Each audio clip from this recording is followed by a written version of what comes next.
আমাদের প্রধান উপদেষ্টা ডক্টর মোহাম্মদ ইউনূস, তাকে আমরা আমন্ত্রণ জানিয়ে আহ্বান জানিয়ে সরকারের প্রধান উপদেষ্টা করেছিলাম। অন্যান্য উপদেষ্টাবৃন্দ রয়েছেন, সেনা প্রধান রয়েছেন, তারা প্রত্যেকে কিন্তু কমিটমেন্ট দিয়েছিলেন যে মানুষের জানমালের নিরাপত্তা এবং বিচারের দায়িত্ব তারা নিচ্ছেন। ফলে এই কমিটমেন্ট থেকে কিন্তু তারা দূরে সরে যেতে পারবেন না, জনগণের সামনে কিন্তু তাদেরকে দাঁড়াতে হবে। ফলে আমরা কিন্তু কড়ায় গণ্ডায় জবাবদিহিতা নিব যে আমাদের বিচার কতটুকু আদায় হলো, আমাদের সংস্কার কতটুকু আদায় হলো। রাজনৈতিক দলগুলা যদি নির্বাচনের জন্য এতই তাড়াহুড়ো করে, ভোট যেতে গেলে কিন্তু সেই জবাবদিহিতা তাদেরকে দিতে হবে। ফলে আমি বলবো যে বাংলাদেশে যে ঐক্যমত্য প্রতিষ্ঠিত হয়েছে, আমরা সেই ঐক্যমত্য ধরে রাখতে চাই। আমরা কেউই নির্বাচনের বিরুদ্ধে না, বরং নির্বাচনে অংশগ্রহণ করব বলে আমরা নিজেরাও একটা রাজনৈতিক দল গঠন করেছি।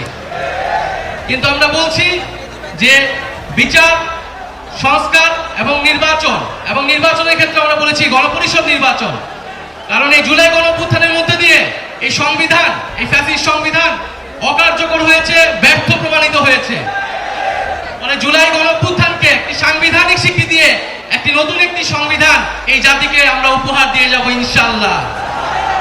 মানে আজকে আমি আর কথা বাড়াচ্ছি না, আমি রাজপথে এসেছি আপনাদের কথা শোনার জন্য, আপনাদের দাবিগুলো আদায় করার জন্য।